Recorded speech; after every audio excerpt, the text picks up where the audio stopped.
Hello, everyone, and welcome to this session of Courageous Leadership Academy Live. If you're new to the channel, my name is Dr. Kelly Waltman, and during this series, I have the pleasure of talking with some amazing people doing incredible things, and their stories really help all of us be better leaders. And so today's guest is no exception. I'm honored to have Michael Davidson here with us today. He is the head of global corporate real estate portfolio, global corporate real estate portfolio at JP Morgan Chase & Co., or JPM. He is an appointed JPM community and civic ambassador. He does a lot of amazing work for JP Morgan, but since March of 2020, he has led the integration of the global quarantine and return to the office program, as well as the reevaluation of all strategic and capital planning related to the JPM global workplace. So our topic today about empathy and empathy in the workplace is right up his alley, and I'm really excited to hear what he has to share for that. In his spare time, I don't know how he manages to do all of this, but in his spare time, he has completed 28 marathons across the 7 continents. And in so doing, he has raised approximately $250,000 in personal fundraising for the Epilepsy Foundation on behalf of his mother, the Fisher Center for Alzheimer's Research Foundation on behalf of his grandmother, as well as numerous other charities doing amazing work. So we are really lucky today to have Michael Davidson here to talk with us about the importance of empathy. And so without further ado, let's bring Michael into the broadcast. Hello and welcome. Kelly, hello. Good afternoon. Yeah. So anything else that you'd like to share in terms of an introduction for your work, yourself, just anything in general? Kelly, it's a pleasure to be here. And frankly, as we just talked about, this is today, apropos, is the 1-year anniversary since this was declared a pandemic.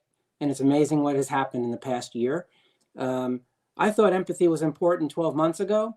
I'm even more emboldened about the importance of empathy, not only in the work that we do and in our personal lives, but also in the world around us. So it's an absolute pleasure to be here. Yeah, that's a great way to introduce this topic, because you're absolutely right. I mean, it's always been important, but even more so now. Yeah, and so thank you for being here again.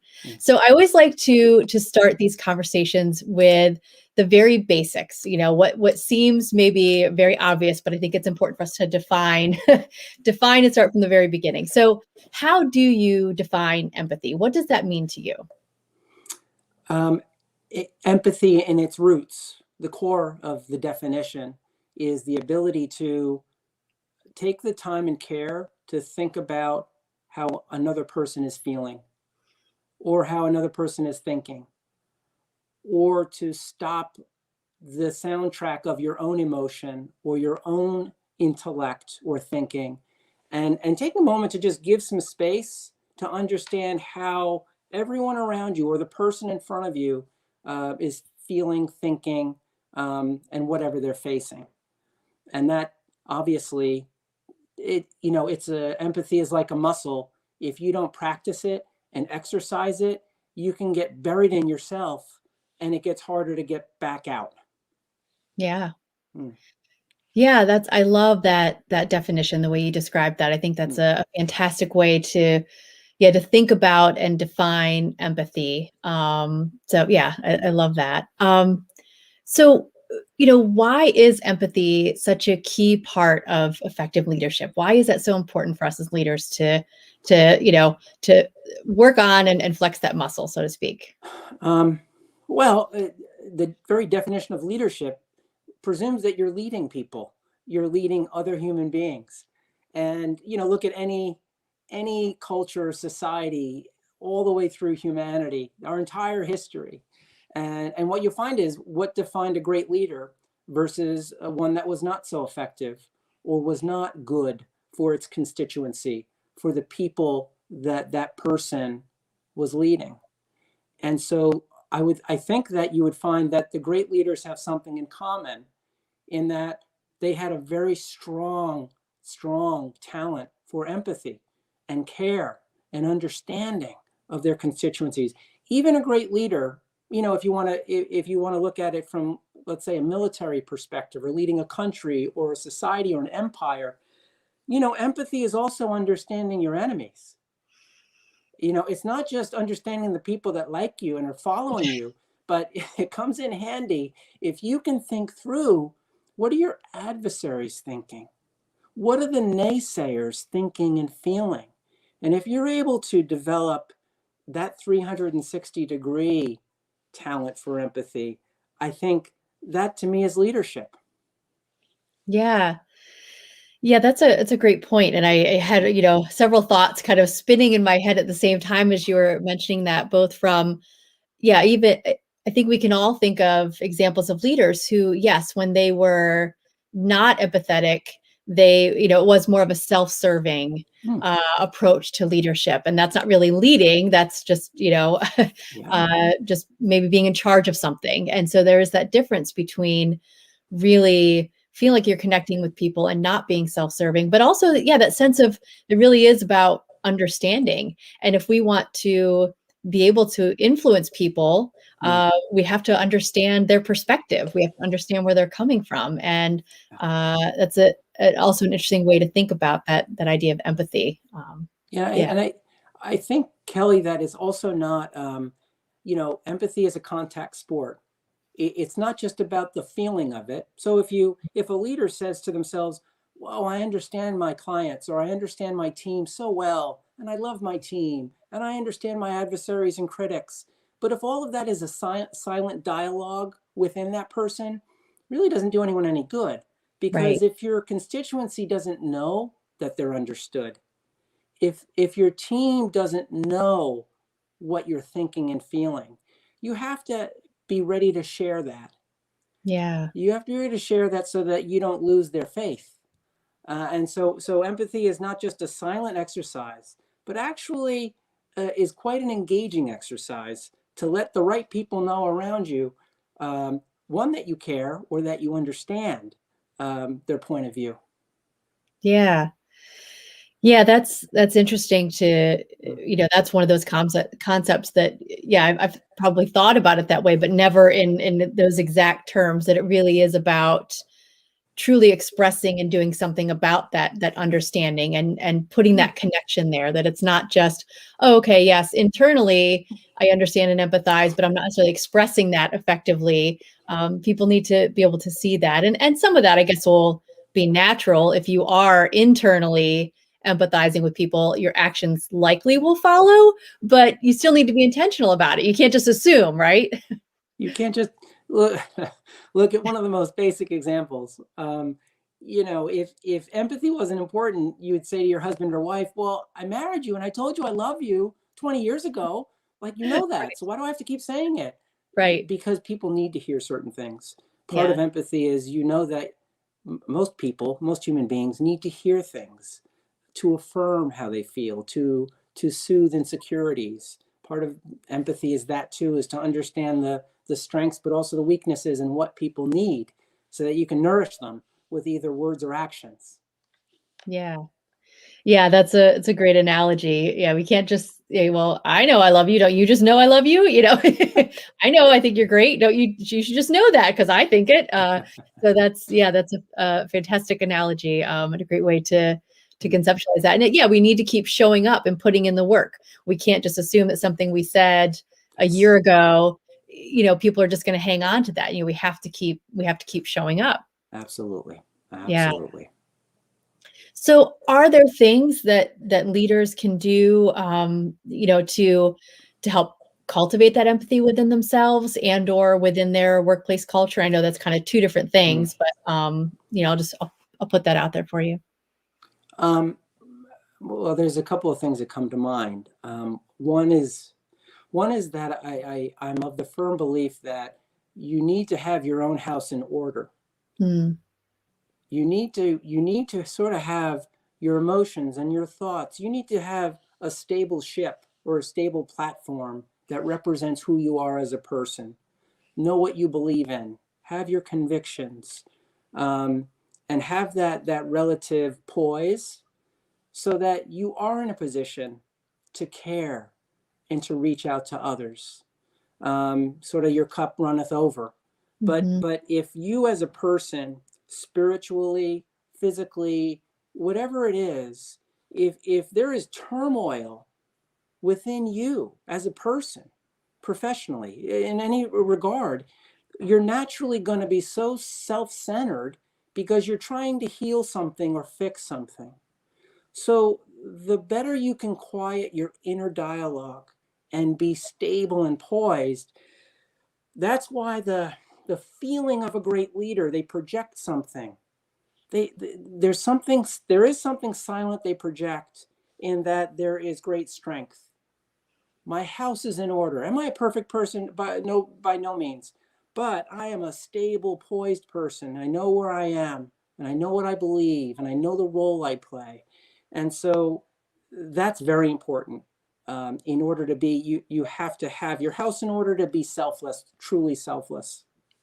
And then I think, the exercise comes in. I think the exercise of constant, not falling into the trap of being self-centered. What do I need?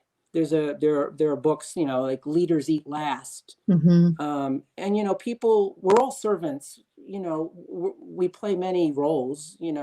Many leaders are also servants, by the same token. Right. So leaders eat last.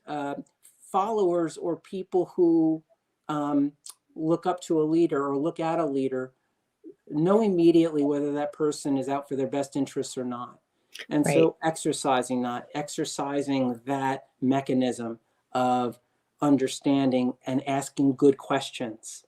I think that someone who's empathetic uh, reconciles that they don't know a lot of things. Mm. Because you think about it, you might know a lot about yourself, but you have to admit it, you don't know very much about the people around you. Even the people who you hired, and maybe you read their resume, or maybe you their Facebook or LinkedIn, but how much do you really know about the people that surround you every day, unless you ask? Yeah. Unless you ask good questions, good thoughtful questions, not about privacy or anything like that, but Right. questions that are meant to give you a better understanding of who a person is. And Right. I think, look, whether it's in professional circles or personal circles, I think one of all the feelings that a human being can have that conjures just warmth, um, is being understood. Mhm. And the building block on top of being understood by someone is being accepted. Right. For you to be able to say, you understand me and you accept me, is a powerful moment between any human beings, Right. professionally, personally, or in any form. But that takes time to do that. And it takes great empathy to establish that structure. Right. Wow, there's so much in there. I would There's a lot in there. that was great. Yeah, there's so much in there to unpack. Thinking about it in the beginning of what you were saying there, I think there's a lot of value in this concept of the balance of self-care. Like you said, you need to make sure your own house is in order. The idea of self-care, and I was thinking, about mindfulness and Mm, just, all of those components of, yes, taking care of yourself, that self-care, so that you can give that energy towards empathy. Yeah, like, yeah, yeah. that you can't pour from an empty vessel. So yes, you need to take care of yourself. You need to make that a priority, but then you can't stop there, right? You need Mm, to have that peace, be grounded, but then be willing to put the energy into the empathy. That it's not about being self-care is not about being self-centered. right. It really is Right. just about care, and then being willing to then connect with people. And I loved what you were saying about people when they feel understood. And I think, yeah, there's such power in that type of connection when you feel genuinely seen and heard. And it's not just, yeah, somebody saying, oh, how are you, and not really caring what your response is, but genuinely connecting. And and we had this, we chatted for a little bit before we hopped on here, and admittedly, I'm having a rough week this week. And you said, "How are you?" And I knew that I could be honest with you. I knew I could say, "Yeah, you know what? This is a rough week," and I could be sincere because I knew it wasn't just a, "Okay, how are you? I don't really care. I'm just saying that because I feel like I should say it." And Yeah. being willing to have that sincere and genuine connection with people, that's huge. It's huge.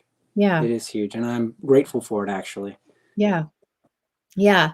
And one of the other things that I want to point out that you mentioned, because it's something I talk about a lot, Mm. when you're asking people and asking those questions, I always say, ask targeted, open-ended questions. Mm. So don't just say, "How are you?" Say, "What's the biggest challenge you're facing this week? What's one thing I could do to make your job easier this week?" Asking those types of questions, like you said, to really truly connect with people and find out how they're doing, what's going on, how you can support them more. Because yeah, if we don't really understand their challenges, we don't understand what they're dealing with, how are we really going to be effectively empathetic? You're absolutely right. It's and in the last couple of months, Larry King, the famous interviewer, had a very distinct style in all the Yeah, years that he interviewed all sorts of people from all walks of life. yeah, And I when I watched how they honored Larry King and his style of interviewing people, is very distinct, and his questions were often so simple. yeah, Um, why? Why did you do that? How did yeah, that feel? And then, it was so open-ended and so simple yep, that the interviewee would end up talking for 20 minutes and tell right, you all sorts of things that were on their mind that you would never have known to ask a precise question about. And right, yet, there it is. Roger Mudd, another interviewer who was is in the 60 Minutes CBS universe, just died the other day, age mm, 93. And, of all the interviews and work that he did, what's the one that comes up first? His interview of Ted Kennedy, who was running for president. And the infamous question was it wasn't a big cerebral question that really basically swung the entire election. It was, why do you want to be president? right, That was the one that like caused the big hang up. And right, right. so sometimes the deepest understandings of one another actually require the simplest questions, Yeah, and the ability to then just let the answer unfold. yeah, Huh. absolutely. Yeah, those are great examples. Hmm. I completely agree. Yeah. Are there other things that leaders can do to help cultivate a workplace culture that is maybe not centered around empathy? Maybe that's not a fair way to put that, but that really helps cultivate that empathetic culture. Are there things that leaders can do to help with that? Um, there are many things that a leader can do, and I'm careful not to overgeneralize or prescribe, because each team Yeah, is different. Each right, leader, whatever you do as a leader, whatever you do as an empath, be authentic, and do right. not try to do it the way someone else does it, because you'll be inauthentic and you won't be as good at it. Yeah, We're all best at being ourselves because no one else can do that for us. So first of all, be authentic, know yourself and know your team, and go with that. yeah, And however you infuse trust, however you infuse safety, however you infuse fun, one thing that, you know, and there's enough adversity, and there's enough stuff that's really scary in this world that confronts us every day. But how can you bring a lightness to a conversation, a lightness to a room that lets people really open up? yeah, Lets them take their guard down and lets them start to share things. And if it's whether it's your team or whether it's a client that you're courting, or whether you're serving a client, and whatever we do in the entire spectrum of real estate, a client that feels safe and is able to be somewhat playful, and the darkness around it, um, I think is better. It's a better relationship. I think better outcomes, better strategies, better spaces. If you can tap into that lightness, um, and that takes time. It takes time to do. But I do believe in that. I think that we get the best from each other, and we get the best from within ourselves with that lightness, not with a heaviness, which often permeates so much of what we do, and really not even on our own terms. Right. Um, so that's what I think. Be Yeah. authentic, and remember to keep things light, or as light as you can afford to. Yeah. I appreciate that, because I tend to bring a lot of humor into Yeah, into the work that I do and in conversations. And of course, there's times, yes, to be serious. But yeah, if you can, like you said, inject some lightness into the situation, and it's okay for work to be enjoyable and to be fun, and for those relationships to feel, you know, that type of connection. I think that's a yeah, great. Yeah. yeah, Yeah. absolutely. Yeah. And I just want to highlight when you said about people feeling safe. That's one of the other things that I talk about so much, is that importance of cultivating that safe space for open dialogue and connection. Mm, That's step one. If people don't feel genuinely safe, like as you said, that they're going to be mm, accepted, um, then you're not going to be able to have that true connection. People aren't going to be able to be open, and so that I love that you highlighted that, because I think that's such a crucial piece of, or thinking about workplace culture. And we could take that into lots of different directions, yeah, from diversity, equity, inclusion, belonging, all of that. If the very foundation of all that is that safe space. yeah. It's it's profound, and like any if you consider, this conversation like an organism, like a living being, right? This empathy, this relational construct that we're talking about, it's like any living body. It's like our bodies. There are things we have to guard against. um, I might call them, cholesterol, like the bad cholesterol. So bad cholesterol in the world of empathy among people and lightness and all the things we're talking about, cholesterol would be bullying, passive aggression, microaggression, which is a term like, but it's real.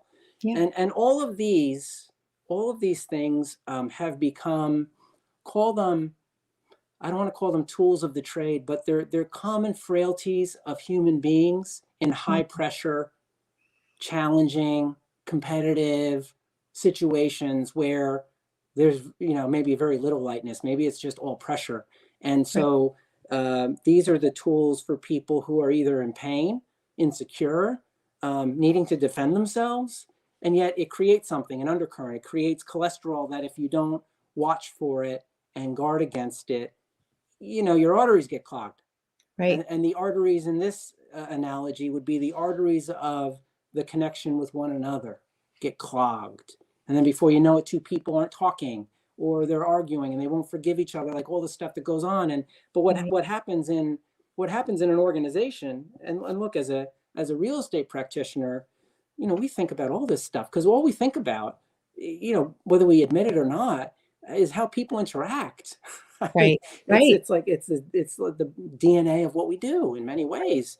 So we have to think through this, because when those arteries get clogged and certain things play out among human beings, it's everybody that witnesses that's impacted. It's every onlooker, everyone on the team. So also a great leader, going back to your initial question, a great empath leader watches that Right. and guards against those little micro breaks, um, to basically make sure that they're addressed early, swiftly, Right. with appropriate directness, but also discretion. It's Yeah. a big balancing act. But so that's all part of it. Yeah. Yeah, that what you were just saying reminds me of when you and I had a conversation earlier. One of the phrases that you used that I absolutely loved was the concept of being guardians of the culture. That leaders need to be the guardians of the culture, and I really loved that saying, and thoroughly plan on using it regularly. I'll give you credit, but but I definitely am going to use that one. Is there more that you'd like to say about that concept of guardians of the culture? I mean, oof, geez, if just watch the news. and it's almost like a culture war that's happening on a very large scale on the world stage. Frankly, we're not going to talk about that here, but Right. there's a lot playing out for Yeah. all to see right now in Yeah. a very dramatic way, probably more dramatic than any of us would like. And so you hear the calls to kindness, and you hear the calls to understanding, and the calls for forgiveness, and all of those virtues.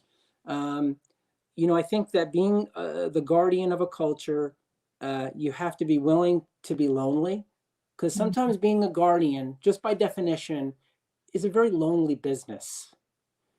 Because there are typically, because in bullying and microaggression and thing, those things sometimes form gangs or cliques that will do that because there's power in numbers. And Right. so often, um, the guardian of a culture may have to act alone for a while, Yeah. and have to have tremendous courage and willingness to put themselves in harm's way, put their own personal interests second, to put the interests of the whole first. And this is real stuff. There's all sorts of books written about it.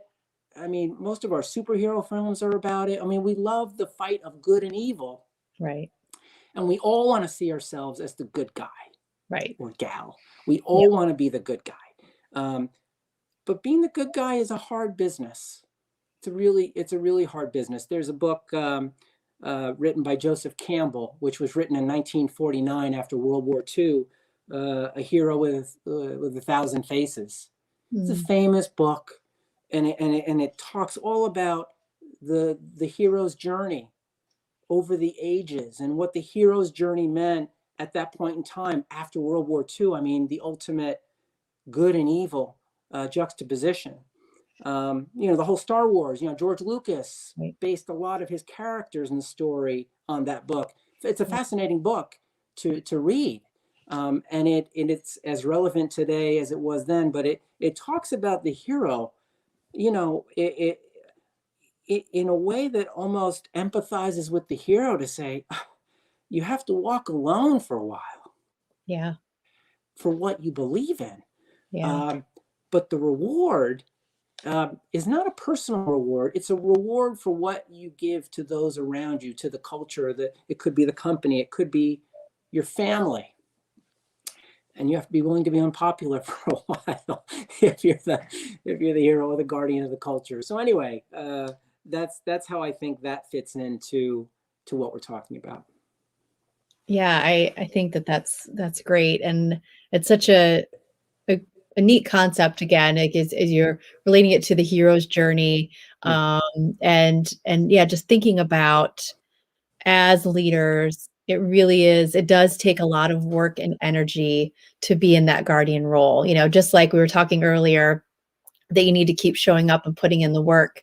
It to me, it just inherently implies an active role. Like you can't be a passive guardian. If you're going to guard something, if you're going to be a guardian, that inherently is an active role. And so I love that, as you were describing it then, and the image that comes to my mind is this idea that you need to be in tune, you need to be an active participant, and you need to continue to show up and do the work to be that guardian.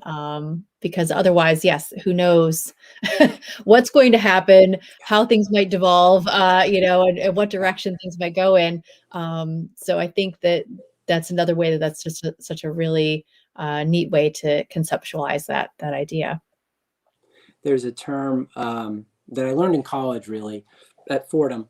Um, in silence is consent. Mm, And I think of that phrase quite often. yeah, In silence is consent. Am I going to be a bystander to what I'm right, witnessing or sensing, or am I going to do something about it? right. Um, and so I think that you have to have courage to say something, to do something. Yeah, If you see injustice, or anything on the spectrum of injustice, or things that are not fair or equitable or just nice, yeah, I think we all have an obligation. They say ignorance is bliss.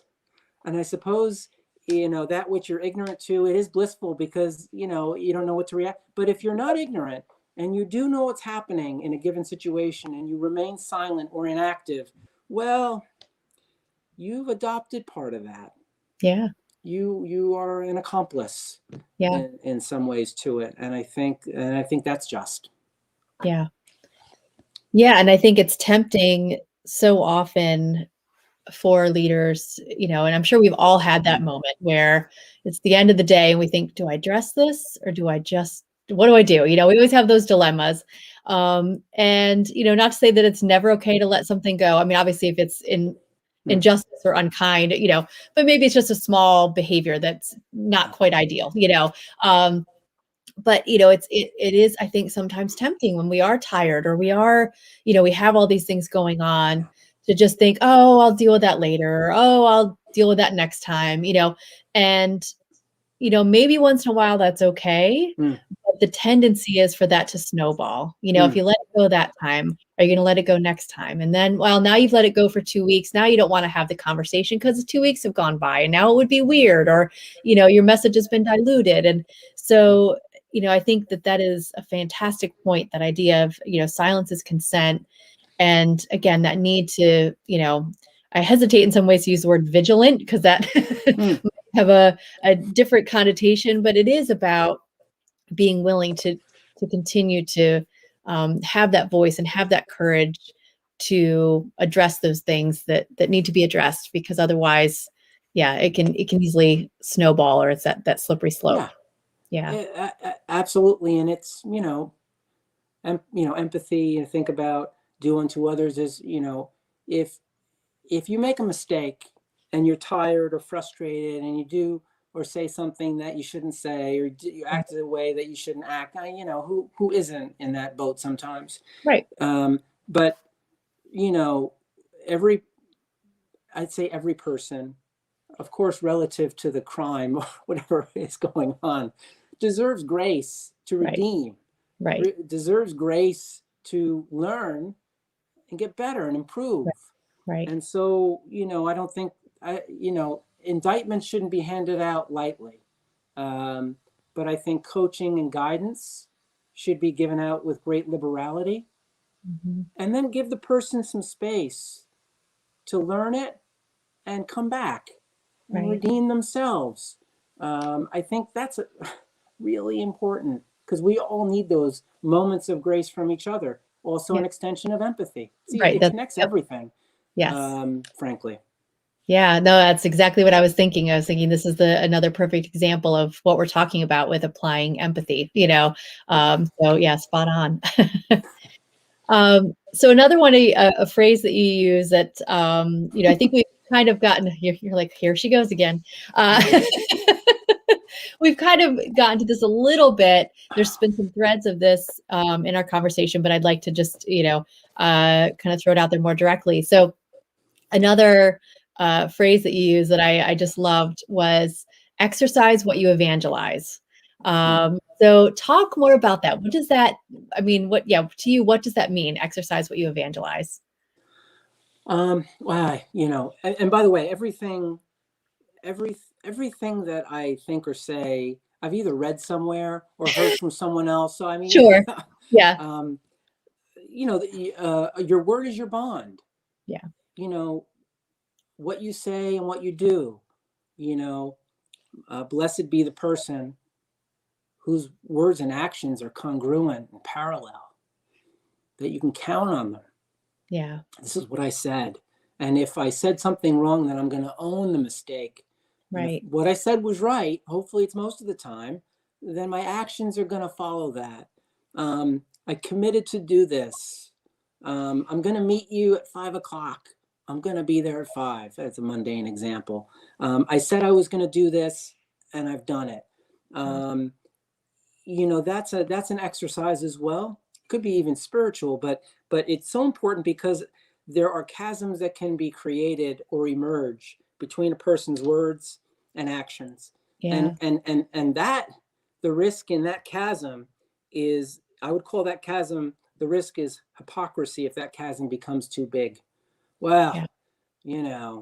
don't listen to what he says, watch what he does. You hear that sometimes. Don't listen to his words or her words, but watch her actions Right. carefully, because that's where the truth comes out. Right. I'm much simpler. I'd rather just have words and actions be the same. Right. But that's what that means. To Yeah. exercise what you evangelize is to make sure that your words and actions are together. Yeah. And I think, as we were talking earlier about ways that leaders can help cultivate that Mm, empathic culture, mm, that's if you're living and walking it and you're the example of that, people are more likely to follow. So that if you're just talking about empathy, as we talked to, and I know we kind of or visited this earlier, if you're just talking about empathy but not really living it out, people will notice that. And yeah. so, living by your oh my goodness, I'm losing my words. No, you're doing great. Oh, you can tell I've been sleep deprived this week. Have empathy with me, Michael. Plenty. Yes, I know you do. But yeah, no, making, like you said, that your words and your actions are congruent. And, I've definitely seen examples of this, and I'm sure we all have throughout our careers, right? That, you know, people would make a mistake and would be chastised for it, but then the leader would turn around and make that same mistake and Mm, brush it off like it was no big deal. yeah. Yeah. And so yes, making sure that the standards you're holding other people to, you're holding yourself to that standard, Mm, and that the expectations that you're conveying and the words that you're saying, yes, mm, are congruent with your actual actions, because like you said, people are going to pick up on the difference there, and your actions are going to be more powerful. absolutely. Yeah. Kelly, absolutely. And just to anchor this entire topic, um, trust, faith, isn't just this soft stuff between human beings. Right. The entire world of modern commerce, which has currency, which was Hmm. originally called fiat, faith. Like, what's a dollar bill? Right. What's a dollar bill but a piece of paper with ink on it? And what is it? It's a promise. Right. I will honor the value of this piece of paper based on what's printed on it. That was, I mean, in the lexicon of humanity and business and commerce, I mean, wow, what a Yeah. leap that is. Right. And Right. who stands behind that piece of paper? Well, the US government does. And who stands behind the euro? And who stands behind the yen? So this concept of words and actions, can you imagine if one day you woke up and all this US money that you hold, suddenly no one acknowledged it? Right. Sorry, no.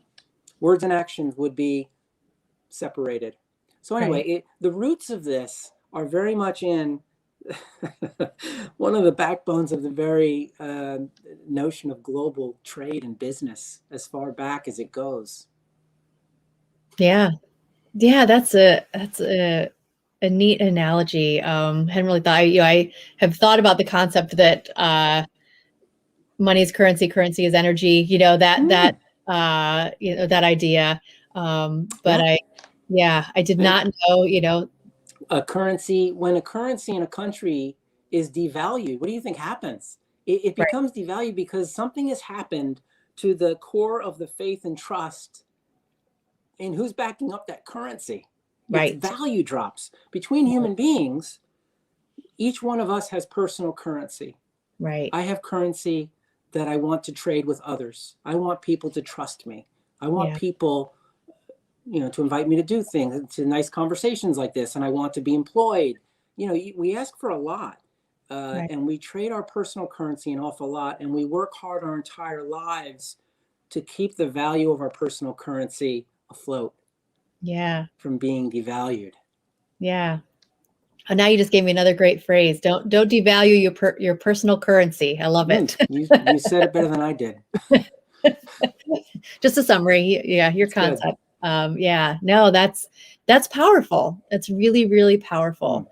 Um, and I've seen. I'm gonna butcher the quote, but something like it takes, and can't remember who it's from, but 30 years to build a reputation, and it can take 5 minutes or 5 seconds to destroy it, which correct. is a dramatic example of that, but it's true. It takes a lot of work to build the value of your personal currency. And, if we're not mindful, and if we're not walking the walk that we're talking, we could very easily devalue that personal currency. Yeah, and look, we don't have to go far back. You could look over the past 6 months, Yeah. the past 5 years, the past 10 years, and look, if you asked me 10 or 15 years ago whether certain people would be in the state they're in today, Right. almost Right. in hiding, Right. I would be shocked. But Yeah. they have a mountain of accomplishments and an enormous reputation, and yet it takes a moment Yeah. or a series of moments. Right. So you're absolutely right, Count. Yeah. And I think that's where thinking back to our theme, if we have been the type of person who has been understanding and empathetic, and we've built that trust, and we've built that, we can have our moments of less than stellar, maybe performance, and we can have those moments, and people will extend us grace, as long as we're not dipping into that bank, too often, people will extend us grace. And so that's where it is so important, again, to build that good faith and build that trust. Because then people will know this was an anomaly. This is not who you are. This was an anomaly, and we can trust that, you're going to live up to your word moving forward. Absolutely. And, ideally, your convictions and your morals and virtues are impenetrable, that the transgressions are misdemeanors, not felonies. But there are people there are felonies, and the mark of a felony, has escalated, as we know, in recent years. There's an intolerance for certain things. But if you watch the arc of a crime or the arc of an infraction, it's the cover-up that's worse than the crime. We so dearly, first of all, we don't like it when people say things that are not nice or do things that are not nice to other people, and we're not going to go into that here, but we are dying for someone to just say, I did it. I'm guilty. I did it all. And I'm horrible for it's horrible, but I admit it, and I'm covering nothing. I'm admitting everything. And until that moment happens, there can be no healing. There can be no redemption, because it's just you're building a pyramid of lies and cover-up. I mean, the cover-ups and sometimes worse than the crime itself, right? Because it lacks contrition. So anyway, all of this is a web, and I think it's very important that if someone does make a mistake, that the sooner they own it, the better off they and we all are in the situation. Yeah, that comes down to, again, you used this word earlier, courage. The courage to being willing to, yes, admit our mistakes, admit our faults, admit, I messed up, I was wrong. And you're right, people will respect you so much more when you're willing to say, I messed up here. Let's talk about, we can fix it. I think both from a leader, if you are the leader, your people will respect you so much more when you're willing to do that. But also from a leader's perspective and the people that you're working with, I know I certainly respected it so much more and was appreciative when somebody would come to me and say, I made a mistake, or we have a problem. Let me know right away, and then we can work to solve it. But yeah, if you try to just cover it up or hide, that's so much worse. Much worse. Yeah. So thinking about, I want to shift gears just a little bit, as it's crazy to me how fast this time goes. We still have a little bit of time, but we're getting close to our time here. I want to shift gears a little bit and talk about running. I mentioned in the intro that you have a very accomplished running career. And as a fellow runner, I admire that. And I also think as a runner, I know that there's a lot of lessons that we can take from that activity and apply to other facets of our life. So what are some lessons that you take, from running that can either be applied to leadership or just more generally kind of key life lessons? Well, first of all, I'm not the the running that I do, first of all, I never liked running as a kid. I liked tennis and baseball. In fact, I hated when they made us run. Yeah. And I did, I didn't start running, and certainly not start running marathons until like 26. But I never stopped. Right. And, you know, in every of the 28 marathons that I've run and the thousands of miles of training alone, running in the elements, there's a lot of, there's pain, a lot of pain. Nothing's easy. The 28th was as hard as the second or third or fourth, you know, it's like, it's all humbling. But what happens over time is that you almost become acquainted with yourself much better. Your mind evolves, your mind matures, you expect different things from yourself. And so my running is not fast. My running is very painful during races. You know, I still hit the same walls. I don't glide through like you'd watch a marathon, you know, like an Olympic marathon runner. No, I stop and I'm hunched over and I'm like, this, why do I do this? I ask myself in every race, why am I doing this? But I keep going. And that's the point. I don't stop. Right. I don't stop. I finish. And that is like the things in life that we do. Finish what you start. That's victory, no matter how long it takes.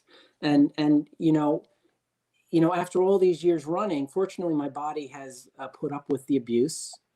So I'm still able to do it. I'm very patient with myself. And during a race, I get as much joy out of watching the other runners. I'll stop to drink something and I'll get great joy watching all of the other runners crossing the finish line or something like that.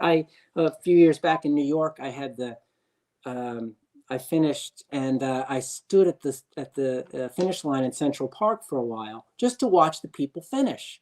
And the people finishing, these were like me. These were the people who had been running for 5 hours or 6 hours, you know, suffering on the streets of New York. And you know, it's something I recommend for anyone, even if you're not a runner. Stand at a finish line and watch the finishers. Yeah. And you'll see relationships. You'll see, you know, I saw a couple, one couple, and it was a really big guy holding hands with a really little woman. And obviously they were a couple and they're running, crossing the finish line. He's crying like a baby and she's as stoic as a soldier. I just said, I love That's this. great. These people. Yeah. So running is take care of yourself on the journey, because if you start too fast and you don't take care of yourself, you're not going to make it to mile 22 or 26.2. It's about self-care along the way. It's about knowing yourself and going at your own pace. Don't run someone else's race, because you'll always lose that one. The one race you can run and the one race you have a chance of winning is your own. And whether that takes you 10 hours to finish it or 2.5 hours to finish it, doesn't matter, but finish it. And I think there's pride in that. There's good pride in all of that. And so that running has taught me that. The other thing is that I traveled so much for so many years and lived overseas. I was alone. So running was the one thing I could do wherever I went. You know, it's hard to find a tennis partner if you show up in some European city and you don't know anyone. So running was, you know, a necessity for me. Yeah. Yeah. That's great. One of the things that I think about too, like what you said, because I'm very similar. There's no grace for me when I'm running a long distance race, none whatsoever. And you know, but it's one of those things that, like you said, you just keep going, and you know, the pain is temporary. You know, you're going to have that point where it's going to, it may even be excruciating. You know, it might be mild, it might be excruciating, but you know that you'll come out the other side. And so being willing to sit with that discomfort and to push through it and know that it's a temporary state of being. And I think that's one of the lessons that I think about when, you know, you're going through a difficult transition at work, or, you know, you're having a new initiative, or it's just a difficult time, whatever it is, being familiar with sitting with the discomfort and knowing that you can get through it. I think that's a great lesson. And just everything you were saying, just keep swimming, as Dory would say, just keep, just keep going. That's actually very good, Kelly. Yeah. You're right. That's a good way to We put may have it. said that a few times on runs when we're getting to the point where we don't want to keep running or swimming anymore, so I do. yeah. The last question I like to ask, what are your key do's and don'ts for effective leadership, or don'ts and do's? Let me think about that one. Do's and don'ts. Don't think of yourself first. Make sure that those you're leading share a common mission or common objective, and they all know their part in that objective, like a great sports team. A great coach. Make sure everyone knows their position, and the discipline that each person plays their position is really important. So imagine I use baseball as an analogy all the time. So, it would be like watching a baseball team where you've got the center fielder rushing in to cover second, or third base running over to cover first. Like, there are coverages in baseball that make sense and they're part of the game, but it would be chaos, and that team would lose. Right. So if everyone plays their position on a team, and the coach makes sure they know it, and that they know their objective, they know their game plan. A team and a company, a team in any context, it's the same fundamentals. Have you fielded a complete team? Do you have any open positions? Right. Oh no, we don't have a third baseman. Well, I mean, when the ball goes there, who's going to catch it? So know the game, have a mission, communicate it, practice, spring training. Every team should have spring training. Like, even professionals that are highly compensated in sports, what do they have to do? They have to show up and train again. Right. And that's what makes them great. Yeah. So as a leader, think through that aperture. How often do you do spring team training with your team? Do they all know their positions? Are all your positions filled? Do you have the best players for a given position? Are they all stars? You have all this stuff. And do they play as a team, not as a bunch of individuals, which is, another cholesterol. And some leaders, they're not all created equal, and some can inspire the wrong behavior on a team of talented people, not the right behavior. So I would say all of that, in some way, shape, or form, I answered your question, at least part of it. You did. And I think being authentic, it's a timeless trait, but I think we crave it more than ever, that people are authentic with us. Just tell me the truth. Don't sugarcoat it. Be careful, care about my feelings and everything, but just tell me the truth, because life is short. If we've learned anything this past year, and that, when it comes to empathy,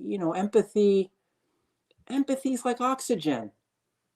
We don't think much about it from moment to moment, but when you don't have it, it doesn't take long to feel discomfort. Right. That's oxygen and empathy share that same trait. The moment someone feels misunderstood or mishandled, or whatever the case may be, it doesn't take long for those seeds to percolate.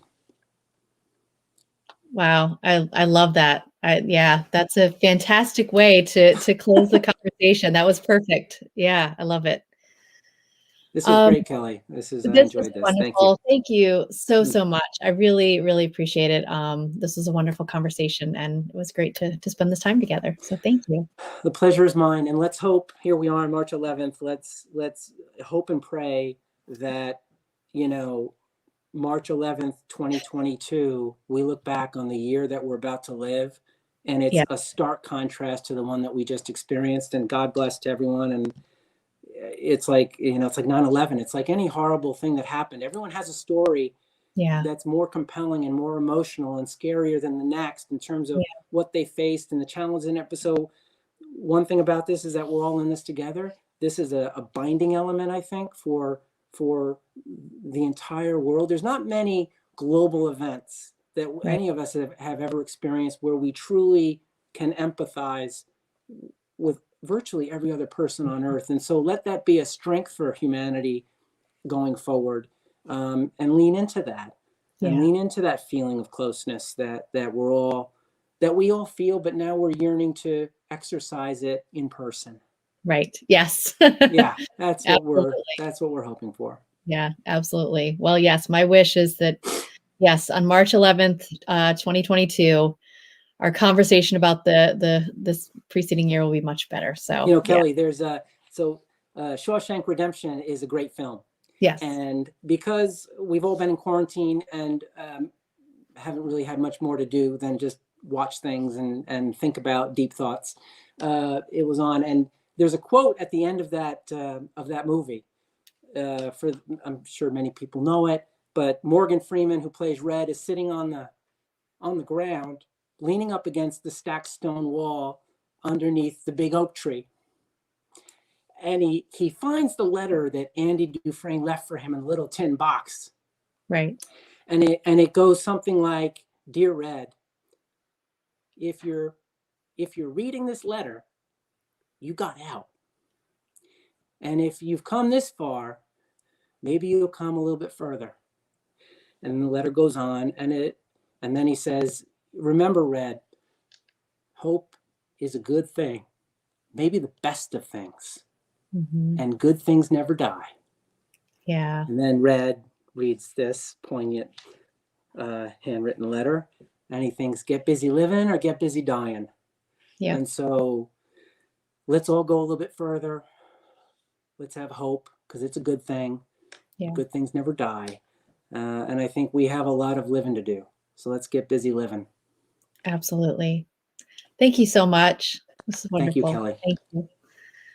All right. Thank you, everyone, for tuning in, and we'll see you next time.